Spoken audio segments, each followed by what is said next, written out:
मन में एक आह्लाद उत्पन्न हो रहा है, मन में एक भावना पैदा हो रही है कि ये उस वैदिक काल को वापस लाने का प्रयत्न करें जो ऋषियों ने वैदिक काल की रचना की थी। जो हमारे ऋषि थे जिन्होंने यंत्रों का निर्माण किया, जिन्होंने मंत्रों का निर्माण किया, जिन्होंने ज्ञान की चिंगारी दी और जिन्होंने दीक्षा संस्कार के माध्यम से जीवन की समस्याओं के समाधान के लिए उपाय ढूंढे, खोजे। मगर धीरे धीरे ये सारी विद्याएं कमजोर होने लगी, ज्ञान लोगों को मिलना कम हो गया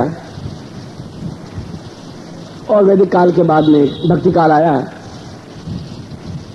अकबर के समय में। और अकबर के समय से लगा के औरंगजेब के समय तक जब मुगल काल पूरे भारतवर्ष पर था, उन दिनों में ही, उन 200 वर्षों में ही शूर पैदा हुए, तुलसी पैदा हुए, मीना पैदा हुई, कबीर पैदा हुए, रैदास पैदा हुए। उन्होंने भक्ति की एक लहर चलाई। उस भक्ति की लहर इसलिए प्रवाहित करनी पड़ी कि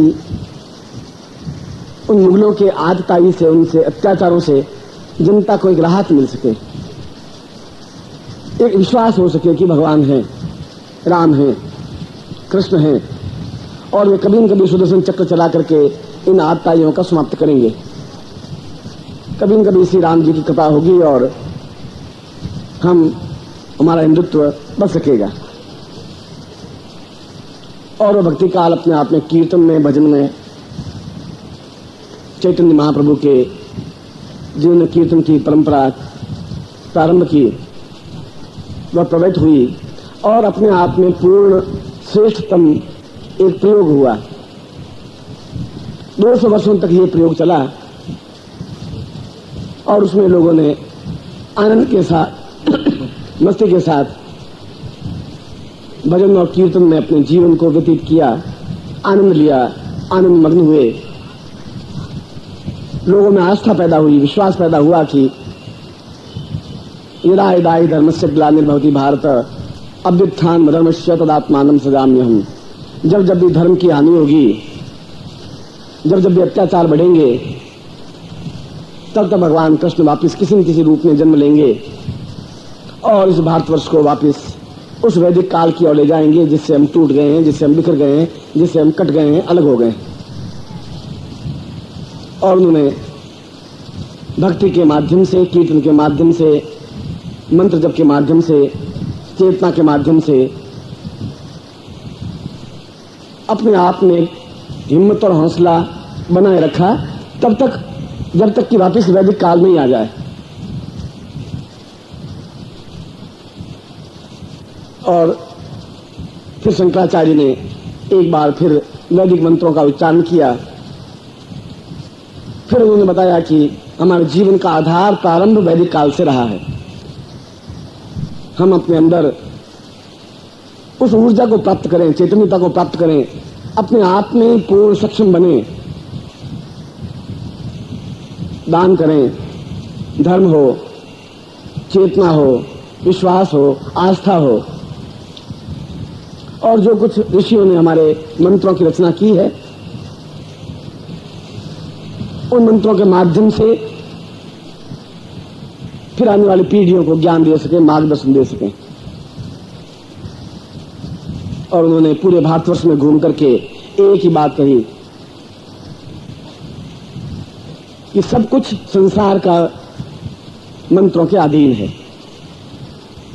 बिना मंत्रों के जीवन गतिशील नहीं हो सकता, बिना मंत्रों के जीवन में उन्नति नहीं हो सकती, बिना साधना के जीवन में सफलता नहीं प्राप्त हो सकती।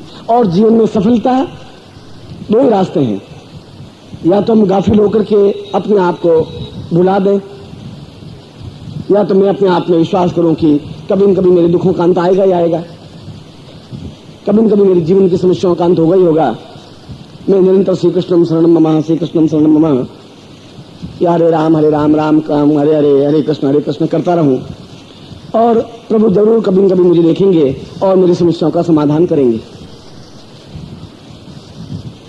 उस काल में यह परंपरा चली और यह परंपरा भी अपने आप में प्रामाणिक थी, सही थी। उन्होंने एक रास्ता निकाला, ऐसा रास्ता जो सरल रास्ता था, जिसमें ज्यादा जटिलता नहीं थी, जिसमें ज्यादा मंत्र जप करने की आवश्यकता नहीं थी।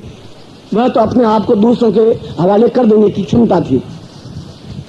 वैसा ही जैसा एक नौकर अपने आप को किसी सेठ के हवाले कर देता है कि सेठ जी जैसे भी जब भी उनकी इच्छा होगी मेरी गरीबी दूर कर सकेंगे, मेरी समस्याओं का समाधान कर सकेंगे।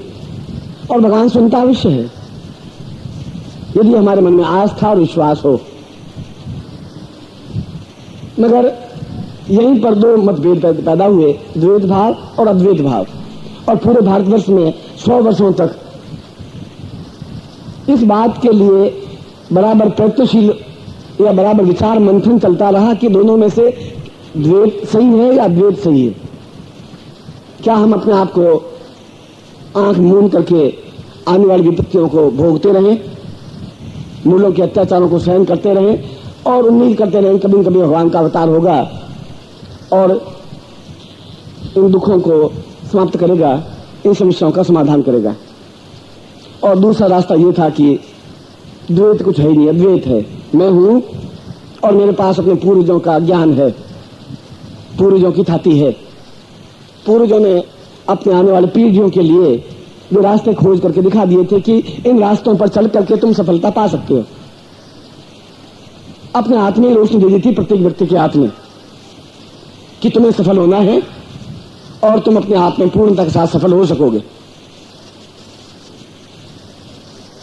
यह सफलता और ये द्वैत और ये अद्वैत पूरे भारत और काशी के पंडितों में, उज्जैन के पंडितों में, सब जगह शास्त्रार्थ शंकराचार्य के हुए। और शंकराचार्य ने गोरखनाथ में, मत्स्येंद्रनाथ में और सैकड़ों ऋषियों में उस समय भी एक ही बात कही कि हम जब तक खुद सक्षम नहीं हो जाएंगे तब तक जीवन की समस्याओं का अंत नहीं हो सकता। जीवन की समस्याओं का अंत करने के लिए यह जरूरी है कि हम समर्थ हों, हम खुद सशक्त हों, हमें ताकत आए। और ताकत शरीर की ताकत नहीं कि किसी को हम थप्पड़ मारे या मुक्का मारे, आत्मबल की ताकत आए। और जब आत्मबल होगा तो हम जूझ सकेंगे, सामना कर सकेंगे, संघर्ष कर सकेंगे, सफलता पा सकेंगे। जब यहां आतंकवाद का दौर चला तो कई गांव के युवक ऐसे थे जिसमें आत्मबल बहुत मजबूत था और आत्मबल के साथ जूझते गए, उनसे गिड़गिड़ाए नहीं। दो ही रास्ते थे, गिड़गिड़ाने का, हाथ जोड़ के प्रार्थना करने का कि कभी न कभी आपकी गोलियां बंद होंगी, कभी न कभी सिंदूर पहुंचने बंद होंगे, कभी न कभी कोई न कोई रास्ता निकलेगा। और दूसरा रास्ता में खुद हिम्मत करके खड़े हुए गांव वाले, गांव अपने पूरे गांव का रक्षा करते रहे, रात को पहरा देते रहे और सैकड़ों आतताइयों को, सैकड़ों आतंकवादियों का लोहा लिया, सामना किया, अपने गांव को बचाया, बहु बेटियों की इज्जत बचाई, अपने आप को बचाया।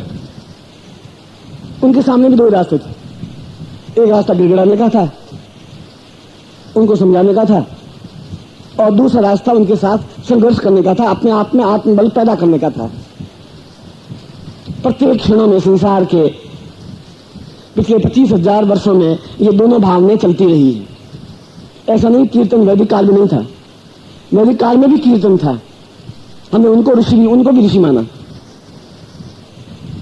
उन्होंने भी केवल, वाल्मीकि ने केवल राम, नारद ने मंत्र दिया कि तुम राम राम का मंत्र जाप करो, और वे राम राम का मंत्र जाप करते हुए एक कवि बन गए, वाल्मीकि रामायण की रचना कर दी। और उस वाल्मीकि रामायण की रचना के बाद उन्होंने कहा कि निश्चय ही राम सर्वोपरि हैं, मगर उससे भी ज्यादा जरूरी है कि मुझमें आत्मबल पैदा हो, मुझमें क्षमता पैदा हो। और वही वाल्मीकि उन मंत्रों की रचना करके वाल्मीकि ऋषि बन गए। पूरा एक जीवन का एक क्रम बदला। एक डाकू व्यक्ति जो लूट मार, हत्याएं, झूठ, छल और कपट करके यात्रियों से धन लूट लेता, और वह एक दिन जब नारद जा रहे थे तो उस नारद को भी यात्री पकड़ करके, यात्री समझ करके पकड़ लिया। नारद ने कहा मेरे पास तो कुछ है ही नहीं, मैं तो केवल नारायण नारायण मंत्र जाप करता हूं, एक ये वीणा है और एक ये उत्तरी है। मगर तुम डाकू हो, तुम लूट मार कर रहे हो, किसके लिए कर रहे हो, क्यों कर रहे हो, क्या उद्देश्य है? उद्देश्य तो दो ही हो सकते हैं। या उद्देश्य तो ये हो कि मैं अपने घर में सुख सुविधा साधन जुटाऊं, करोड़पति बनूं, लखपति बनूं, अरबपति बनूं, या ये हो कि मैं उनसे लूं और फिर धार्मिक रचना करूं, मंदिर बनाऊं, उनमें साधु संतों का खाना खिलाऊं, उन लोगों को शिक्षा दूं, ज्ञान दूं, जो अनाथ है, जो निर्धन है, उनके लिए शिक्षा की व्यवस्था करूं, जो विधवा है उनको सिलाई की मशीन दूं, उनको आत्मबल पैदा करूं, भीख नहीं मांगे वो, गिड़गिड़ाए नहीं, रोए नहीं वो। धन तो जिस तरीके से भी आए, लूट करके नहीं आए, छल करके नहीं आए, कपट करके नहीं आए, वो धन काम का नहीं। वैसा धन तो व्यर्थ है, मगर आए और उसको मैं सुकृत कार्य में लगाऊं, आपके पास हो और आप अच्छे मंदिर निर्माण में लगाएं। वह दान लेने में भी कोई दोष नहीं है यदि आप उसकी समस्याओं का समाधान करते हैं। व्यर्थ में दान लेना भी अपने आप में न्यूनता है, अकारण। दान देने वाले ने तो दिया मगर आपने उसको वापस क्या दिया? दान लिया और आपने एक मंदिर का निर्माण किया। आज मैं भगवान श्री कृष्ण के मंदिर में गया, यहां पर थे सेठ जी, हुकुमत राय जी हैं और बहुत धार्मिक व्यक्ति हैं, बहुत नम्र व्यक्ति हैं, बहुत सहनशील व्यक्ति हैं, और एक बड़ा मंदिर का निर्माण किया। और मैंने ये देखा कि आप जैसे सैकड़ों साधकों को अपने मंदिर में ठहराया। जहां भी आप ठहरना चाहो ठहर जाओ। मैंने सुना था कि उन्होंने ऐसा विधान रखा था कि यहां पर महिलाएं इस मंदिर में रात्रि विश्राम नहीं करेंगी। मैंने उनके लिए भी द्वार खोल दिए। उनका कि महिलाएं पूरे भारतवर्ष से दूर दूर से आई हैं, ये कहां जाएंगी, क्या तकलीफ पाएंगी। मगर उनका हृदय इस बात के लिए भी दुखी हुआ कि किसी को तकलीफ नहीं हो, कोई भूखा नहीं सोए, कोई प्यासा तकलीफ नहीं पाए। ये उनके हृदय की सहजता थी। उन्होंने धन प्राप्त किया और उन धन को मंदिर में लगाया, अपनी रोटी के लिए नहीं। वो भी करोड़पति बन सकते थे, बिरला बन सकते थे, टाटा बन सकते थे, वह भी तिजोरी बन सकते थे, मगर उन्होंने प्राप्त किया और लगाया। अपने आप में कोई दोष नहीं था उसमें। धन तो चोरी से प्राप्त किया हुआ, छल से प्राप्त किया हुआ, डाका डाल करके प्राप्त किया हुआ धन अपने आप में दूषित है, उस धन का उपयोग नहीं हो सकता। मगर मैं शिष्यों से उनकी समस्याओं का समाधान करता हूं, क्योंकि यह तो वैदिक काल की परंपरा है, ये मेरी परंपरा नहीं है। मैंने इसको निर्माण प्रारंभ नहीं किया है, ईश्वर ने प्रारंभ किया है। वशिष्ठ से दान दिया है और वशिष्ठ ने मंदिर बनवाए, पूरा आश्रम बनाया। विश्वामित्र ने राम की शिक्षा के लिए उनकी दीक्षा देकर वशिष्ठ से धन प्राप्त किया। मैं दीक्षा तुम्हें तब दूंगा जब मुझे गुरुदक्षिणा प्राप्त होगी, और उनको धनुर्विद्या विद्या सिखाई, उनको अभिजित बना दिया, राम बना दिया।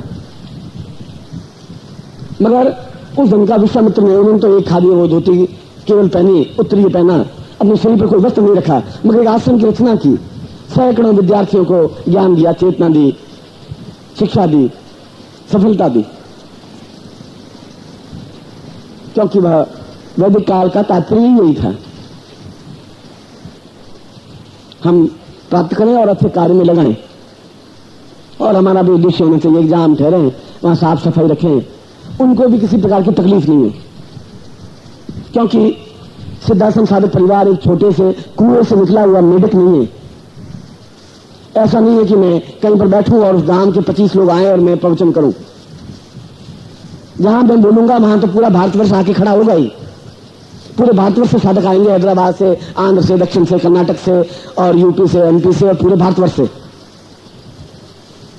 अगर लुधियाना में आऊं केवल लुधियाना के लोग ही सुने, जालंधर में जाऊं केवल जालंधर के लोग ही सुने, इसकी अपेक्षा एक व्यक्तित्व का निर्माण वह हो कि जहां वह व्यक्ति खड़ा हो, पूरा भारतवर्ष उसको सुनने के लिए बेताब खड़ा हो। यह बात उन सेठ जी को भी एहसास होती होगी, यहाँ के लोगों को भी एहसास होता होगा इस व्यक्तित्व में कुछ तो है कि पूरा भारतवर्ष उसके पीछे खड़ा हुआ है। और काठ की हांडी तो एक बार चढ़ती, 2 बार चढ़ती नहीं, एक बार में बुझ जाती, जल जाती है। जहाँ ज्ञान है उस ज्ञान का तो कोई सीमा है नहीं, अनंत है। उसके माध्यम से हम सिद्धाश्रम साधक परिवार का एक आश्रम बनाए जहां लोग बैठे, सैकड़ों बालकों को हम यज्ञ पर संस्कार संपन्न करवाएं, उनको ज्ञान दें, उनको बताएं कि श्रीयंत्र क्या होता है, दूसरे यंत्र क्या होते हैं, नवग्रह क्या होते हैं, वैदिक काल क्या था, वेद मंत्र क्या थे, और हम खुद किस प्रकार से अपने आप में सक्षम हो सकते हैं। मैंने उनको कीर्तन करने के लिए मना नहीं किया, भजन करने के लिए मना नहीं किया। ध्यान उससे भी ऊंची क्रिया है जहां अपने आप में पूर्ण ध्यान मग्न हो जाएं, हम अपने आप में उतर जाएं, अपने आप को भुला दें। ये एहसास ही नहीं हो कि ये मैंने किया या मैं कुछ हूं। और जब आदमी ध्यान में उतर जाता है तो जैसा मैं कल बताया कि पूरे ब्रह्मांड के दर्शन हो जाते हैं। इसलिए सिद्धाश्रम साधक परिवार जिस प्रकार से विस्तार पा रहा है, ये लोगों के लिए एक आश्चर्य है, मगर सुखद आश्चर्य है, सुखदायक आश्चर्य है। पहली बार यहाँ के लोग एहसास कर रहे हैं कि यह भी एक पद्धति है जो हमारे शास्त्रों की पद्धति है, प्रामाणिक पद्धति है, वैदिक काल की पद्धति है, उन ऋषियों की पद्धति है जिनके हम संतान हैं। और यही पद्धति अपने आप में प्रामाणिक है। बीच में तो एक सरलीकरण कर दिया गया। भाई तुम मंत्र नहीं कर सकते तो भजन करो, भजन नहीं कर सकते हो तो राम का नाम लो, राम का नाम नहीं ले सकते तो विश्वास रखो कि राम तुम्हारे कष्टों को दूर करेंगे। और यदि पंजाब की पूरी जनता पिछले 5 साल में ऐसा आंख मूंद करके बैठ जाती कि कभी न कभी कोई न कोई चमत्कारी घटना घटेगी, आज तक अपने आप में इनका मन शुद्ध हो जाएगा, तो शायद अभी भी उतनी तकलीफ पाती रहती। उन्होंने कहा नहीं, आत्मबल पैदा होना चाहिए हमने। भारत सरकार ने इसी बात के लिए प्रेरित किया, पंजाब सरकार ने बेन सिंह जी ने यही काम किया। उन्होंने कहा कि जब तक गांव वालों में आत्मबल नहीं पैदा होगा तब तक हम इसे नहीं पार पा सकते। आत्मबल पैदा होना जरूरी है। उनको विश्वास दिलाया, हौसला दिलाया, तुम्हारा कुछ बिगड़ नहीं सकता अगर तुम संगठित होकर के काम कर सकोगे। और वापिस पंजाब में सुखद एक हवा बही, एक भ्रातृत्व पैदा हुआ, एक अमन चैन पैदा हुआ, एक विश्वास पैदा हुआ। और यही हमारे वैदिक काल की परंपरा थी। वैदिक काल में यही कहा, तस्मै मनः शिव संकल्प मस्तु। अपने आप में उस मन को इतना मजबूत बना दीजिए कि कोई भी चुनौती आए, कोई कठिनाई आए, आप उसका सामना कर सकें और अपनी समस्याओं का समाधान कर सकें। दूसरों के सामने गिड़गिड़ाने की अपेक्षा आप खुद अपने आप में समस्याओं का समाधान करें, क्योंकि हमारे अंदर प्रभु निहित है। ये तो चैतन्य महाप्रभु ने कहा है कि मेरे अंदर प्रभु है, मेरे अंदर भगवान है। मगर जब ध्यान नहीं लगता तो फिर मंदिर में जाता हूं, फिर मंदिर में मूर्ति दर्शन करता हूं, फिर आंख बंद करके अंदर उतारने की क्रिया करता हूं। इसीलिए इस भजन काल में 2 मत चले, निर्गुण और सगुण। सगुण वह मत जहां हमारे सामने मूर्ति और मूर्ति पूजा करें, निर्गुण जहां मूर्ति है ही नहीं और अंदर हम उतरते जाएं, ध्यानस्थ हो जाएं, लीन हो जाएं।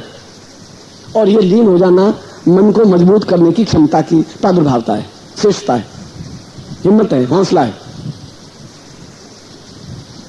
और मैं इस गुरु पूर्णिमा के अवसर पर आपको उसी जगह लेके खड़ा कर रहा हूं।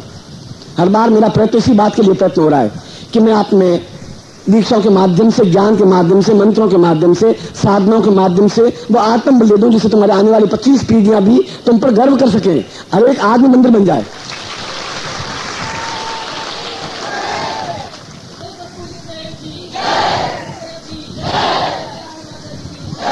गुरुदेव की, सिद्धाश्रम साधक परिवार की, हर हर महादेव।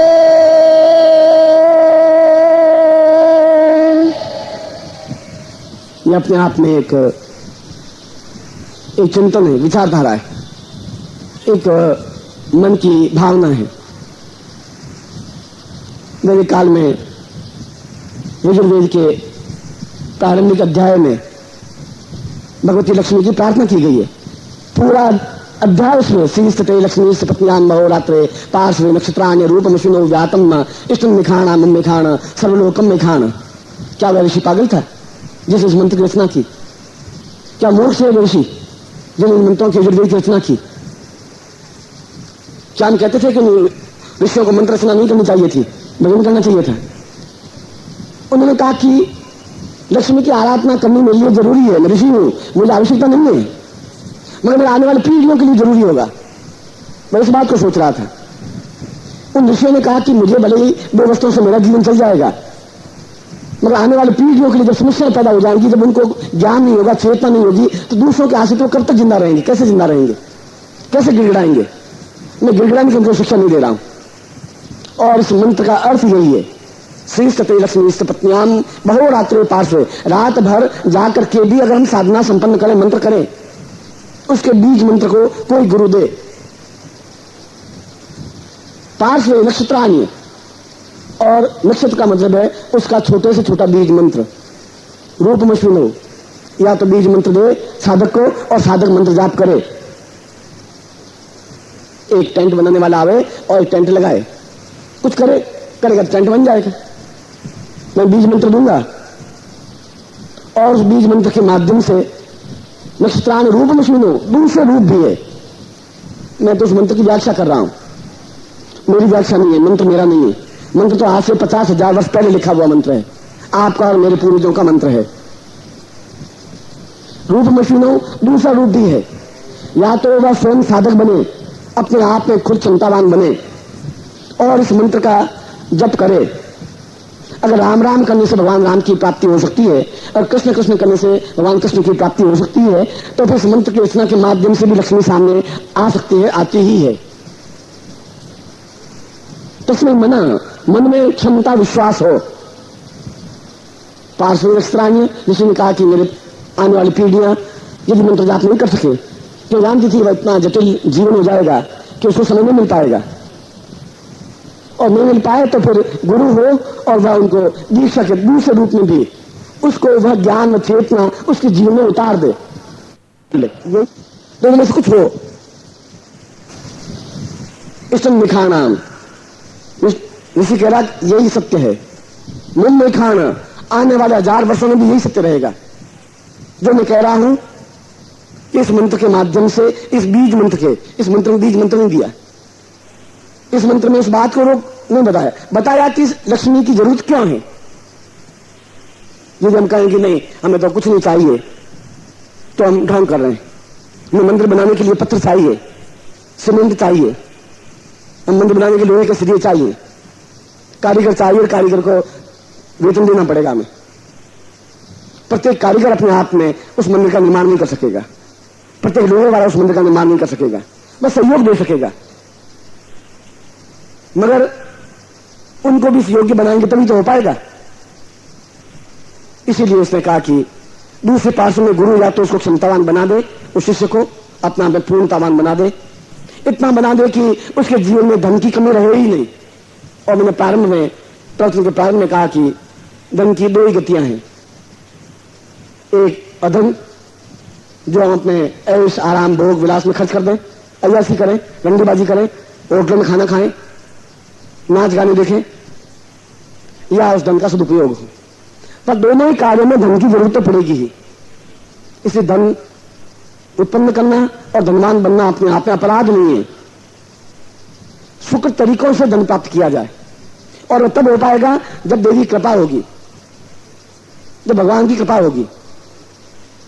और उस देवता को अपने आप में, उस मंत्र को बताया गया कि ऋषि कह रहा कि हम स्वयं उस स्थिति को प्राप्त कर लें कि वो हमारे सामने आके खड़ा हो और हमारे सहयोग दे हमें दे, क्योंकि हम चाहते हैं हम प्राप्त करें। हम गांव में खड़े हो जाएंगे, आते आएंगे तो हम सब मिलकर के जूझेंगे, मगर गांव को बचाएंगे।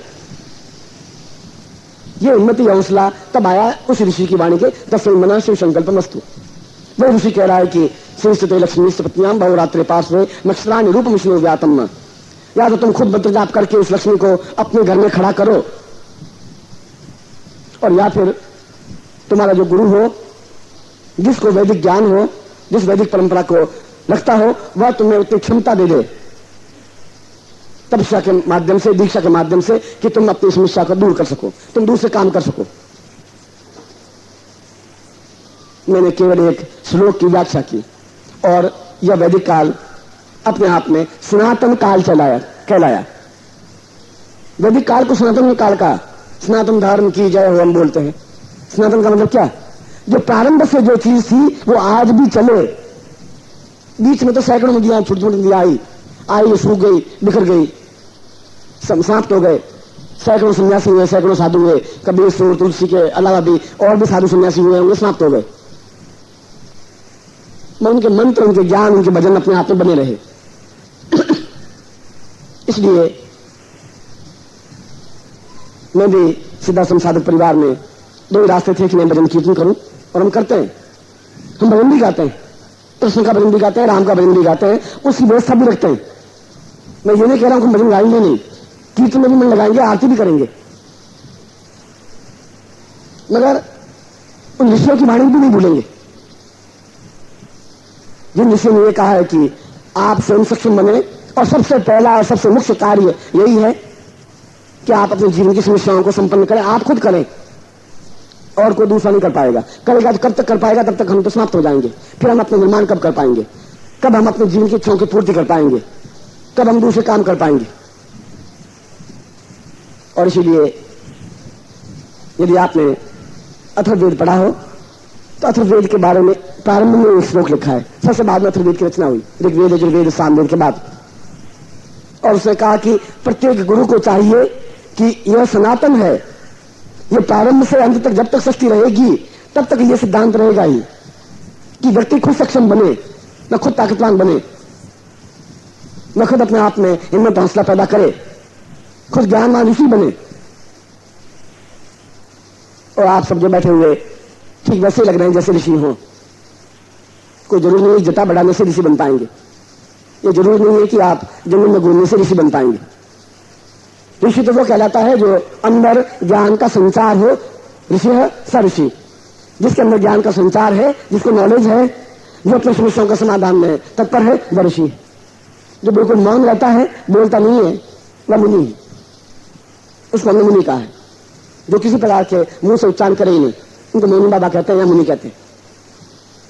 जो योग की विद्या जानता है उसको हम योगी कहते हैं। जो बिल्कुल सात्विक प्रवृत्ति का है उसको हम साधु कहते हैं। मगर अथर्ववेद कह रहा है कि इन साधु और सन्यासी, इस योगी और यति से काम नहीं चलेगा। उसमें प्रत्येक व्यक्ति को, गुरु को चाहिए कि प्रत्येक व्यक्ति को मंदिर बना दे, ईंटों पत्थरों के अलावा उस व्यक्ति को खुद को मंदिर बना दे, एक एक मंदिर का निर्माण कर दे।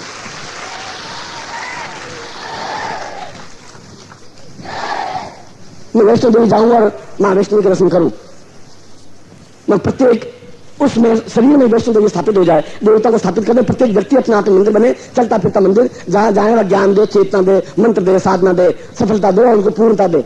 आने वाले पीढ़ियों में भी वह ज्ञान खत्म नहीं होगा।